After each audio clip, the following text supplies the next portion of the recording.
Whoa! There's a hole there. Welcome back to DuckmanCycles and VW Garage. I'm your host, the Duckman. We're back today with Eleanor's engine right here behind me. And I gotta apologize first and foremost. This last month, man, I have just been lazy. And I've been cutting corners on things, and I've just not been getting out here and doing things like I should have. And me not wanting to replace pushrod tubes on one side was a real shit thing to do. Now I'm here and I'm making an example for everybody else that's watching, and it was just a really poor example for me to just leave half the pushrod tubes not replaced. Anyway, one of my viewers, actually more than one of them, have noticed that the seals that were on the other set of pushrod tubes are starting to crack, and you can see that there. The cracking was on the outside, but granted the seals are getting hard, and these little rubber gogies are probably not going to last that much longer. So anyway, it's time to replace those, and that's what we did. So I replaced all the pushrod tubes on this side. The ones on the other side you already watched me replace. But I will say that the tubes on this side were not nearly as rusted. I'm squeezing them, and I can't crush them as easily as I could the other ones. I mean, I dented it, but you see, that's it. The other ones are actually brittle because they were so crusty. These actually have a little bit of paint still on them, and I don't know why the left side would have held up so much better. I'm still thinking that possibly because this engine was outside in the car that maybe it was a little wet or damp on that side. I don't remember the sled tins being on the underside, but anyway, that's what we're going to do today. We're going to start reassembling the cooling tins on this thing and get this thing put together for its final mock-up. And if everything fits properly, I'm going to make a couple of final adjustments, and then we're going to get this engine running once and for all. I'm excited, guys. So, licky, likey, comment, and subscribe. Don't forget to pluck that dingle belly so you get updates every time I upload a video. Check out duckshit.net for all my different social media links. And we'll be back right after that intro.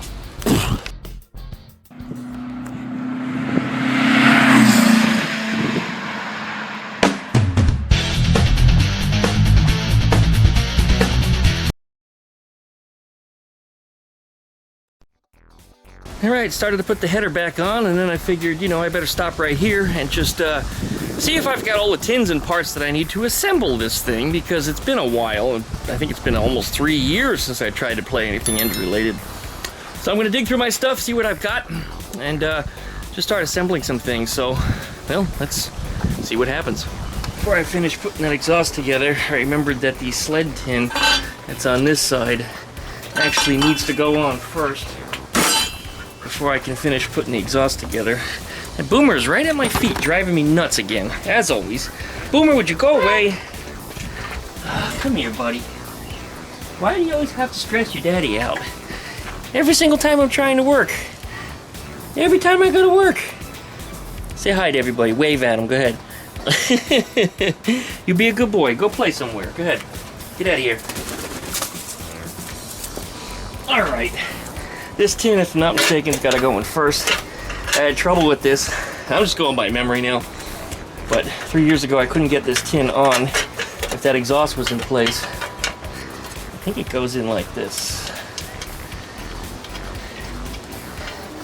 One of them cheese head screws here. Cheese head screw there. I should replace all of these with little Allen head screws or cap head screws or crack head screws, as I've been calling them. It's hard for me to turn these things with my fat fingers.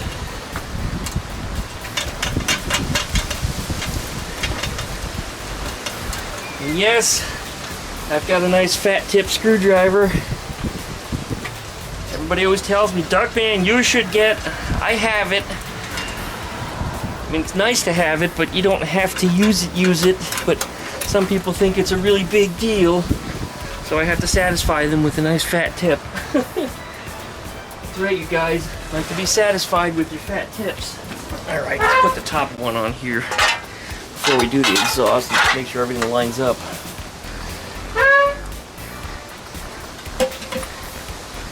Yeah, it looks like that's going to be good.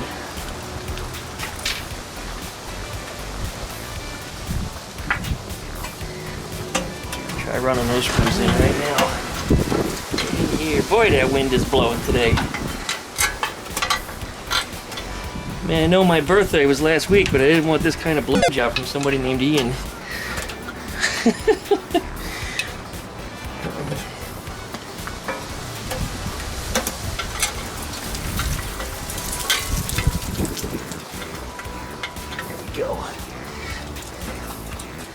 And like most things on Volkswagen, you don't tighten everything down to as tight as it needs to be until you have all the screws in place. Otherwise, they're not going to line up. I think that might be what I'm experiencing over here. This one wants to give me a little bit of a problem. I can't easily get my hand in there. Nope. I can't get my hand in there to install the screw. You know, I wish this engine stand were about a foot taller. Gotta put the engine right about here. And to me, bending over to work on this thing because I'm as big as I am, this is just a pain in the ass. I should say literally a pain in the back.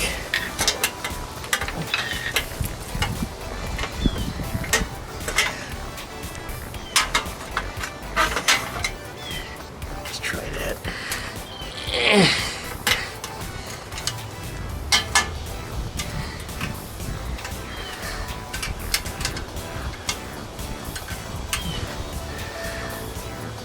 Here, the ice cream man.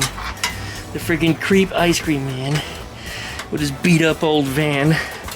Looks like he's ready to steal children instead of sell ice cream. He's been playing that music around this neighborhood for about 15 years.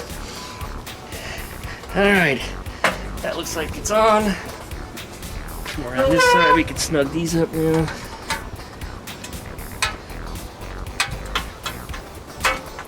Okay, now I think the header can go on.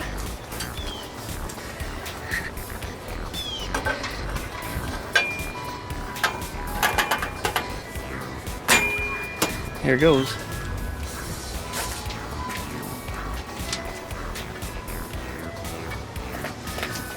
You watch, I'm gonna get a copyright strike because of the ice cream man's music. Looks like you might have a new creep van. Either that or they all play the same music, I don't know. I've never stopped him, I've never seen anybody in the neighborhood buy ice cream from him, but he's out in his neighborhood, geez, almost every day sometimes, even in the middle of winter. When it gets cold out, he's still here. Alright. 13.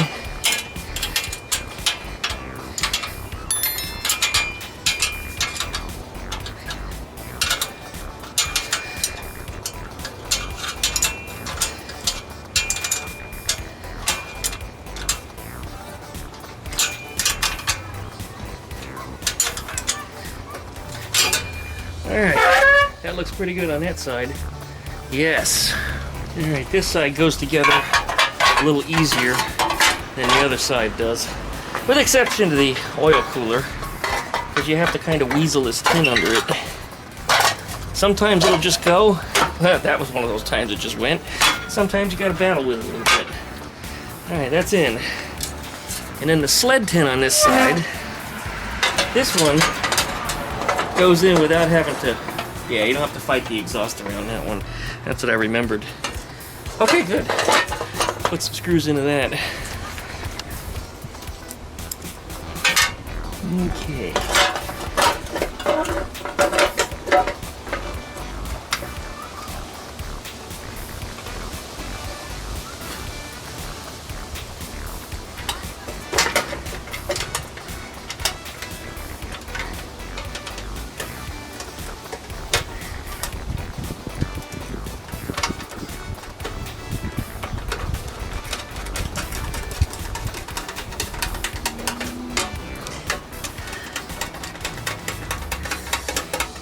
Good.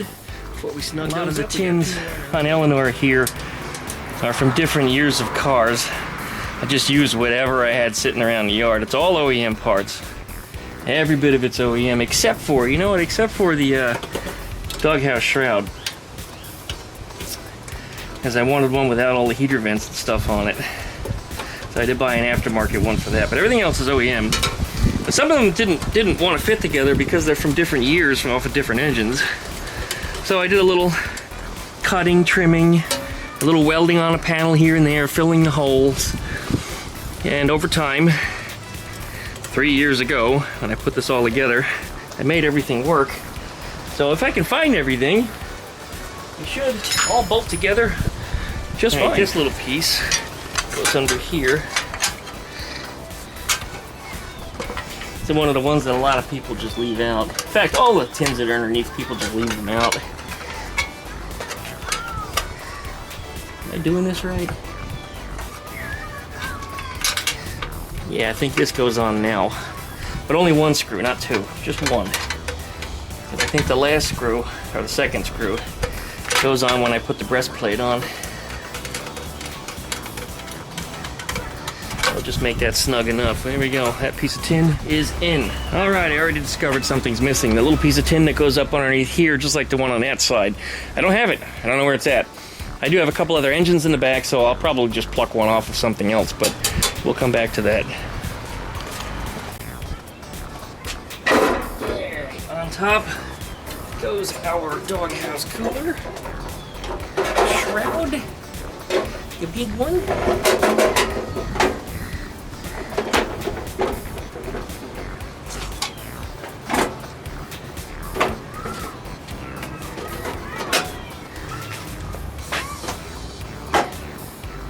There we go. On the ends here, you're not supposed to use a cheese head screw. You're supposed to use just a typical 10mm hex head.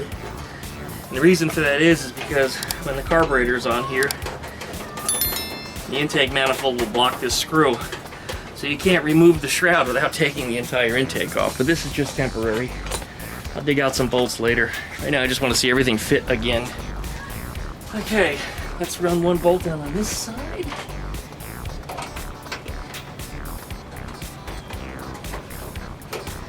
And going straight. These cheese head screws actually are self-tapping. And that made it go in without using too much force. So yeah, I guess the thread just had some shit in them. Alright, that's on there.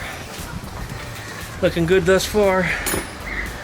Now, I found something. While doing some digging around in the garage, I found my alternator. This one is tested. It was working as of 3 years ago. More than that now, I guess it's 3.5, almost 4 years ago. Looks like some of the paint on the pulley here, it's sticky. Something got on it that's causing the paint to come off. I'm gonna wind up repainting that pulley, which is a damn shame. I really like the color of it. But it's also a little beat up in here anyway, so it all needs to be redone, no big deal. I'll pull it apart, and yes, it still needs a fan on the back side of it too. I have that, but we'll reassemble that when I pull this all apart for paint and everything else. But meanwhile, let's throw together some more parts on here. We got some end caps that go down on the heat riser tubes over here. There's a reason for that, and we'll come back to that in just a minute. Creep. There he goes.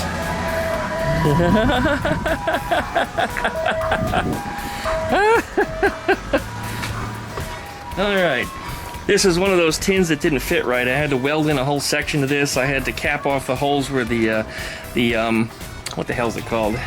The heater tubes would normally go. So everything is nice and sealed up now. So this all should screw in without any weird gaps or cracks or any of that stuff. Make sure all my screws go in. That's a screw hole. That's a screw hole.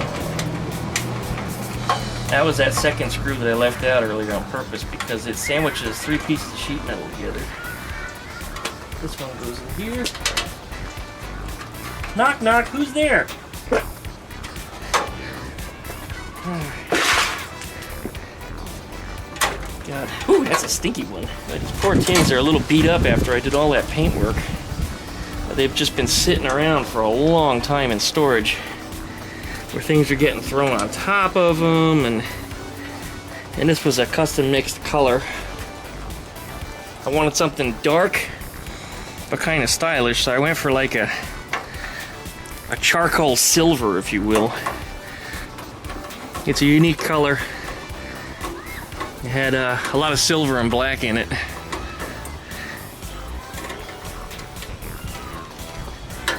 Alright, good. That looks like it goes up. Guess it'll need a little bending, a little bit of forming in there. I'll need to make a cover to cover up this too. Once we get the exhaust plate in there and cover up that. Alright, I bet you I forgot the screws on the other side. Duckman's right about doing something wrong. Uh-oh. Nothing lines up. Uh-oh. There we go. This sheet metal stuff, as I said, sometimes requires a little bit of a beating. You just gotta tweak it and pull it and prod it. Just essentially treat it like you're on a first date. Alright, remember I said I needed those exhaust block offs? Well, here's the reason why. About a year ago, I received a set of Dellorto 34 FRDs, or Baby Dells as they call them, which are a great complement to a 1600 dual port engine. Not only did I get the carbs, but I also got the proper intake manifolds for them, and I got some 11mm mounting nuts, which are really nice, because when you get down in here, if you've got big fingers like I do, or you try to get a wrench on this thing, a 13mm just won't do it. These 11s just make life a whole lot easier. They're also tall, which makes it easier again to get a wrench on it. Just everything about this is just very nice. And yes, I do know there was some cotton wadded up down in there. I'm not trying to start these things anyway. These carburetors are actually very, very dirty. I should have cleaned them over the time that they've been sitting, but I didn't think to. But we'll get around to that. Let's get everything mocked up because I want to see it mounted. Because if I can't get anything mounted, then what's the purpose of cleaning everything and, you know, getting everything ready to go if it's not able to be used, right, guys? That's what I keep trying to tell people, but they don't listen. Man, the sirens are going crazy today. Another noisy neighborhood day.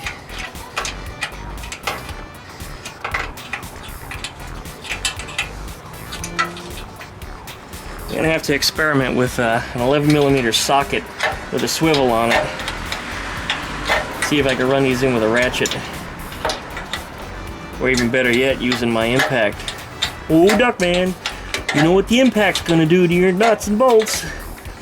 You can strip them right out. You can break them right off, and then you're gonna be in a world of pain. Duckman, you've got no idea what you're doing.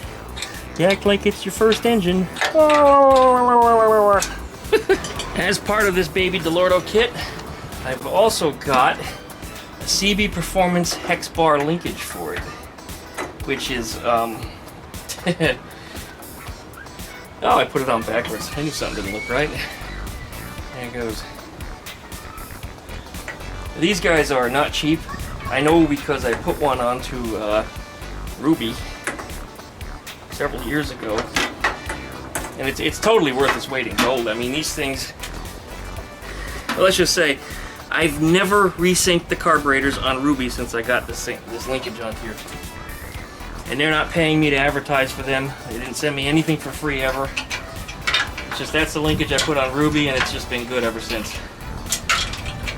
So no arguments from me. I'm nothing but happy with it.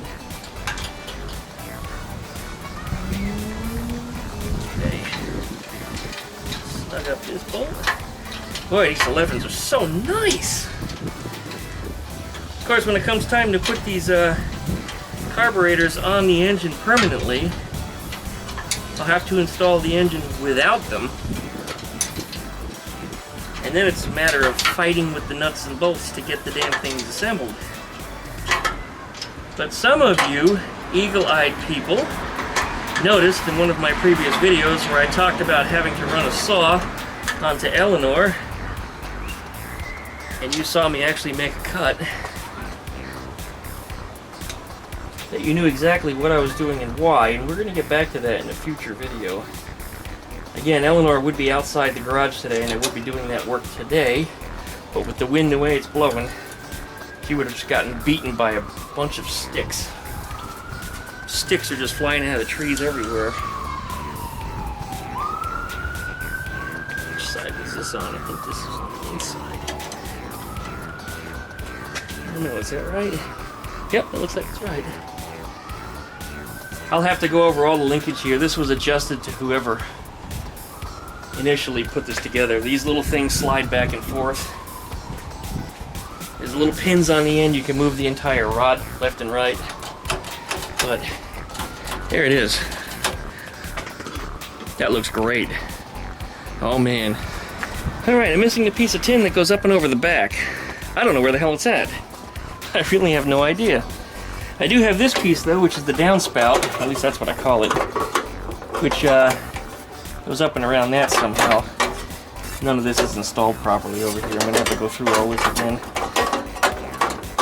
But this component, one of them fits inside the other one. In fact, I think the downspout's supposed to be assembled first, and then this triangular piece goes on next. But anyway, I have it. That's good to know. So I have to figure out, boy, this is all banged up. Wherever the hell it was kept, it got beat. This thing's been tossed around a lot for the last few years.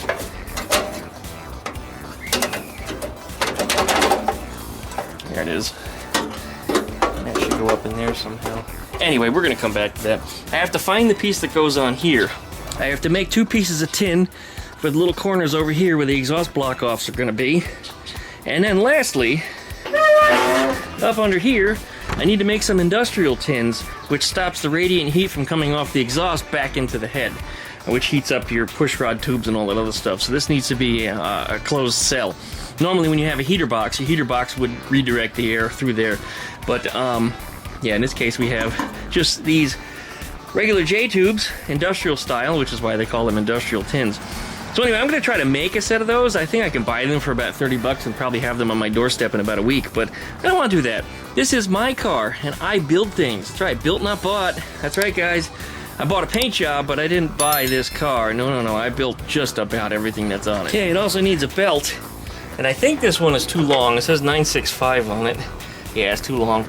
It's about 2 inches too long, which makes sense, because I think this is supposed to have a 910 or a 912 or something like that. So this is the wrong belt. This is just something I've had sitting on my shelf for a long time. The bummer of it is it does say made in Germany on it somewhere. Here it is. Made in Germany. Would have been really nice to put that on, but anyway, I'm gonna have to go buy a belt for it. I've had an assortment of belts over the last few years hanging on my wall, but yeah, I've used them up or given them away over the years, so they're no longer here. Oh well. So I gotta take those carburetors off, properly clean them. All the linkage is just filthy, and it's tarnished from sitting outside in this wet, damp shed that well, not only mine, but the guy that I got them from. So I think what I'm gonna do is I'm gonna just sandblast everything and start over with a brand new cast aluminum finish on just everything. I think that'll look nice. I'll do it the intake manifolds, all the linkages, the air cleaners. I'm gonna get new air cleaners for it. Hopefully they fit. I don't know if these are going to be too tall for inside of Eleanor's engine compartment, because remember when I roof chopped it, the engine compartment shrunk. I didn't take into account being able to fit these air cleaners in there. But worst case scenario, we can get a shorter air clearance about half the height, and I think we can make that work. So I'm not all too concerned about that. But yeah, that's one of those things that I can do. All right, well, I think we're about done for today. Look at that. That looks really good. Really good. It just needs to be cleaned. Just got to clean everything up, reinstall everything, and then I think we're going to be ready for a test run, and that's coming up very, very soon. Because remember, our car show is in 2 weeks. October 15th is the Rare Air Emerald Coast Volkswagen Car Show here in Pensacola at the Five Flags Speedway. I will be there, and B will probably be there. You see Wild Bill and a bunch of other friends too. Carlos hopefully will make it. And, well, if you want to know more about it, rareairvw.com. Check the website. And get yourself registered online. Yes, you can register online, because guess who made the registration system? Yeah, this guy did. So anyway, I'm just gonna chill here for a minute. I need to have a drink, and we're gonna wrap up this video. All right. What a beautiful day today. And I hate saying that so much, because the rest of Florida is just getting absolutely destroyed. But here it's just, it's unseasonably beautiful. Usually the weather doesn't get like this for about another month or so, but today I don't even think it broke 75 degrees tops. But out here it didn't even break a sweat. My clothes are not soaked through for a change. My hat might be a little wet. No, it's not. Not at all. But, yeah. This is, what you guys are going to be seeing over here on Eleanor's engine. It's just a 1600 dual port, but it's got all the bolt-ons. All the good stuff. A nice equal length header. A nice set of dual carburetors. Electronic ignition. And I don't know what kind of rockers are on there. Maybe I should put a little bit of high-rise rockers on there. I think they'll make all the difference in the world. But this engine is temporary. A lot of people like to say, oh, Duckman, you need to put a bigger engine in here. You know, I discussed all of that stuff in my older videos. I made a whole video about it, which was one of my least liked videos to date. Because I talked about a three-step process. Where first I was going to put this 1600, and actually I had a different 1600, but this 1600 was going in. And then I was going to build a 2054 because I happen to have a nice crank. I think it's a 74 millimeter and some pistons, 94 millimeters, and a bubble top case here in the garage that I will put together eventually, but I have to pull all those parts together. I was hoping to have a shop by this time, and that Eleanor would not only be done if I had all the space to move things around, all this stuff would be done. And I'd already have the engine up and running, but yeah, I'm not that far along yet. I'm just not. And the third step that I was talking about that I wanted to do was, this is where everybody really gave me hell, is I said I wanted to put a Subaru engine in there, but my mind has changed about that. And it's not just because of everybody else, because it's my car, I'm going to do whatever the hell I want anyway. But I decided that I wasn't going to drive cross-country with this thing, so I didn't need something that could be supported by, you know, a complete dealer network of Subaru dealerships out there in the event that something did happen to it. Air-cooled stuff, you got very, very limited support unless you have, like, you're cruising through Pensacola and you happen to know how to reach Wild Bill or I in the event you break down. But this I don't plan on driving cross-country anymore. This is going to be more of a localized vehicle. I don't mind putting a big hopped-up engine in there. I'm not too worried about it blowing up in the event of that because I've always got my friends nearby that could rescue me. Although Wild Bill's the only one that's ever been any good when I needed help. I can't say I trust anybody else, but you know, I haven't really called on too many other people either because I don't usually break down. I usually rely on myself for that, so when something goes wrong, I take care of it. And Ruby only left me stranded one time, and that was when the Chinese axle bolts broke just recently. Otherwise, anytime something broke on that car, I was able to fix it roadside and drive it home. And Eleanor needs to be the same way. So, whatever I wind up putting on there, I'm not going to go stupid charged or 3.5 liter, you know, Type 5 engine or some other crap. And yes, those things exist. If you don't know what I'm talking about, Google it for yourself. But this thing will have something hot, you know, 22 something. No turbo. Just normally aspirated. I think that's plenty. I'd like to fuel inject it. I don't want to use anybody else's fuel injection kits, though. I'm going to build my own. I'm going to use as many off-the-shelf parts that I can and make it work the way I want it to work. So in the event that it breaks, I can get parts out of a junkyard or a local auto parts place and repair or replace whatever I need to. CB Performance, while I love the stuff that they make, they have a fuel injection kit that's just entirely too expensive. Their throttle bodies and manifolds for that stuff are really nice, though. I may end up using that stuff, but I'm going to stay away from their computer because I want to be able to build and tune something myself and be dependent on it in the event that something goes wrong with it, that I can fix it, that I don't have to rely on calling CB Performance or somebody else that is the only company that has any experience with it to know how it works, if you know what I'm talking about. So, anyway, I will probably, in time, put the fuel injection system even onto the 1600 engine, and then when I put the bigger engine in, I'll just move it over. There's no reason why that shouldn't work for me. I see a gap in the cooling tin. I'm glad I looked from this angle. Something I need to address. Don't need all that cool air coming out of there.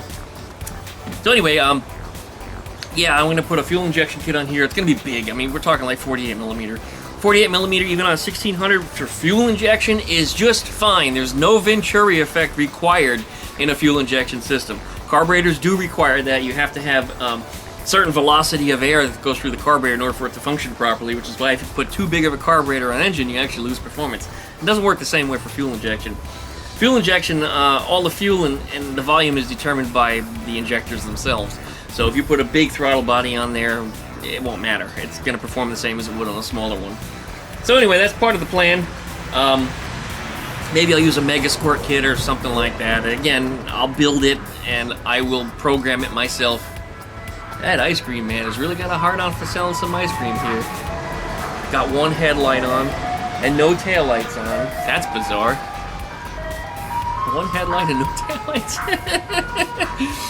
So anyway, I've shared a little bit about the future, and I hate doing that because now people are going to expect me to do certain things, and they're going to ask me constantly about them, even when they're not done. But as my answer to them always is, if there's no video, then it didn't happen. So stick around, guys. Like, comment, and subscribe. Don't forget to pluck the dingle belly so you get updates every time I upload a video. Check out duckshit.net for all my different social media links. Hopefully, Bee will be back sometime soon, getting over whatever her illness is. Maybe we'll be lucky enough to even get her here this weekend for videos that you guys are going to see new next week. Otherwise, I'm still working on some of the older clips that she's got left over from the last time she recorded with me. Anyways, hit her up on duckshit.net. You'll find all her social media links. Wish her well. You know, tell her that you want to see her get better. You know, tell her, you know, all that stuff. And don't tell her that, you know, she hopes she doesn't get hit by a hurricane because she lives here in Pensacola where all the beautiful weather is, where we got missed. Thanks, everybody, for watching. We'll see you next time. When I was in the garage, I turned and looked in the right spot, and look what I found. Oh, yeah. This is good. I knew I had it. Just wasn't sure where it was. Anyway, we'll get those screws put in on the ends. And that's all there is to it. There's a little rubber seal or something that goes around the spout, too. I'll make sure that goes back on.